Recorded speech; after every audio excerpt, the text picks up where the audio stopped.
আপনি আমি কি করুম, আমার উপায় নাই, আমাকে নান সামনে এখানে আইছি। তো আমরা এখানেই সামলাই, আমরা তো ওটির ভিতরে যাইও না, আর কি হয় না হয় ওটা তো আমরা জানি না। ডাক্তার যদি ভুয়া হয় তাহলে আমার পাটা যদি কিছু হয় তাহলে পাটার গ্যারান্টি দিবে কি? কালকে রাত্রে হঠাৎ করে একজন ডাক্তারকে বলতেছে যে বাবু নাকি রাত্রে মারা যাবে, আমরা এনআইসিউর আশেপাশে থাকতে। সেই জায়গা নিয়ে আইলো, আমরা কোনো অবরুক্ষ, আমার ছেলে অবরুক্ষ, আমরা পাগল হয়ে গেছি, হাতে হয়েছে, পাওই হয়েছে, আমরা কি করি তার ঠিক নাই। আমার মানুষ নাই দেখে, মানুষ যদি থাকতো শিক্ষিত যদি হতো তাহলে আমাকে এই জায়গা নিত। আমি কি করুম, আমার উপায় নাই, আমাকে নান সামনে এখানে আইছি।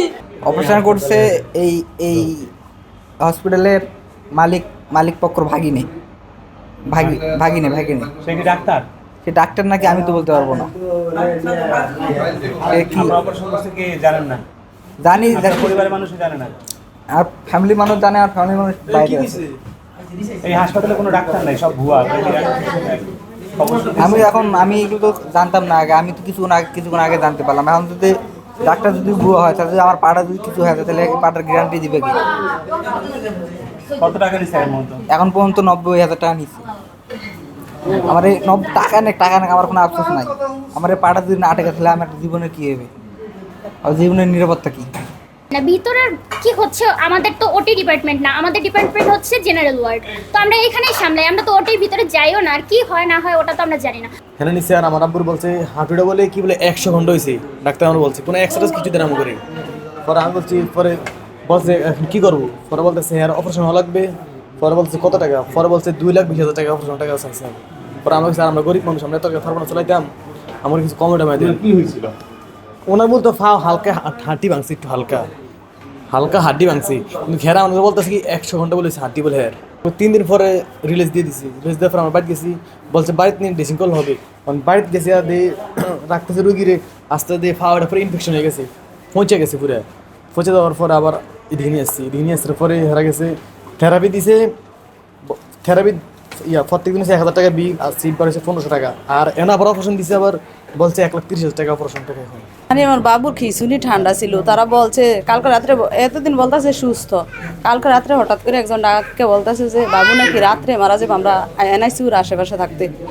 এরপরে তো আমরা টেনশনে, ওর টাকার লেগে চাপ দিতেছে। আমরা বলছি টাকা ম্যানেজ হোক, আমরা গরিব মানুষ, টাকা দেশের তে আনতে হইব, তারপর তো দিতে হইব না, টাকা দেন। এরপরে আমি বলতেছি যে হাসপাতাল যাওয়ার সময় অনেক বলতেছে 15,000 টাকা প্রত্যেক দিনে, এরপরে সিট ভাড়া 1,600 টাকা। আজকে সকালে একজন ডাক্তার বলতেছে আপনার বাবু সম্পূর্ণ সুস্থ, কালকাতে আপনার বাবুর মুখে খানা দেওয়া যাবে।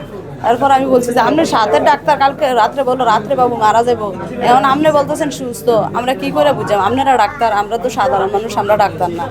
এখন আপনারা কি চিকিৎসা দেন আপনারা জানেন। এখন বর্ষা আসেনি বাবু সুস্থ, দেখো হ্যাঁ সুস্থ, একজনে বলেন অসুস্থ, একজনে বলেন সুস্থ, আমরা কারটা বিশ্বাস করি। গরমে আরাম নিয়ে হবে না হাহুতাশ, ঘুরলে পরে ওয়ালটন ফ্যান বাতাস আর বাতাস। আমাদের কাজ কি? আমাদের কাজ ডক্টর আমাদেরকে একটা অর্ডার দিবে, আমরা ওই অনুযায়ী মেডিসিন প্রয়োগ করব, এই তো আমাদের কাজ। এটুকুই তো আমাদের গণ্ডি, তো এতটুকুই। আপনারা জানতেন না? না এগুলো আমি পার্সোনালি আমি কিছু জানতাম না। দেখেন এখনো পর্যন্ত আমাদের বেতনটাও দেওয়া হয়নি। আপনারা তো চলে যাবেন, বাট আগের মাসের স্যালারিটাও পাই নাই, এই যে ঈদ হচ্ছে এখনো স্যালারি পাই নাই, কি একটা অবস্থা। বলেন আপনি সাংবাদিককে টাকা দিতে চাচ্ছিলেন কেন? আপনাকে আপনাকে টাকা দিতে কে বলছে ভাই? মালিক পক্ষ হয়তো বলছে, আমাদের মালিক পক্ষের নাম কি? মালিক পক্ষ বলছে যে আমাকে এটা দেওয়ার জন্য। মালিক কে কারা? জি মালিকের নাম বলেন। ঠিক আছে, ঠিক আছে। মালিকের নাম বলেন। দুলাল মিয়া, কবির হোসেন ফারুক, আর আপনার এটা মহিউদ্দিন সাহেব আছে, তারপর আছে আপনার এটা লাবলু মিয়া। পরিচয় কি কি করে তারা এছাড়া? জি, ওই কেউ ইমপ্লয়মেন্টের ব্যবসা করে, কেউ এই নিয়ে আছে।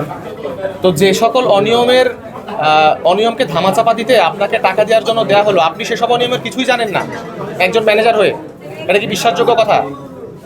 মানে কালকে রিপোর্ট আপনারা দেখেছেন, যেটা ভিডিও অনলাইনে বা ফুটেজে, যে 8% ছেলেপেলেরা অপারেশন করতেছে, রুগীরা জোরে সোরে কান্নাকাটি করতেছে।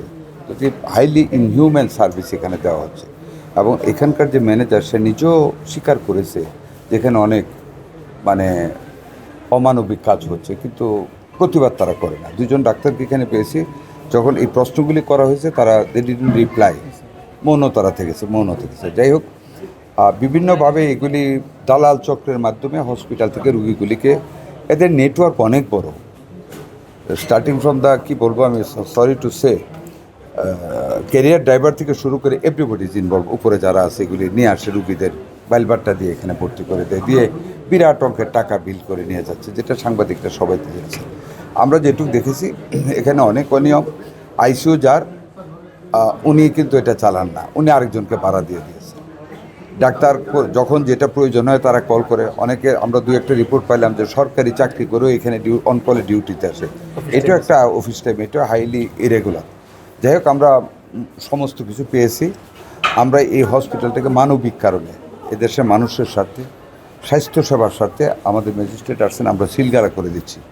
ওদের সমস্ত সম্পদ ওরা নিজেরা বুঝে রাখতেছে আমাদের কাছ থেকে, সিলগালা করে দিচ্ছি। পরবর্তীতে যে ইরেগুলারিটিসগুলি আমরা পেয়েছি প্রত্যেকটা পুঙ্খানুপুঙ্খভাবে আমরা ডাক্তারের টেকনিক্যাল টিম দিয়ে আমরা যাচাই বাছাই করে আমরা পরবর্তীতে ফাইনাল সিদ্ধান্ত নেব ক্যান্সেলেশনের ব্যাপারে, লাইসেন্সের বা এখানে ইনভলভ ডাক্তারদের।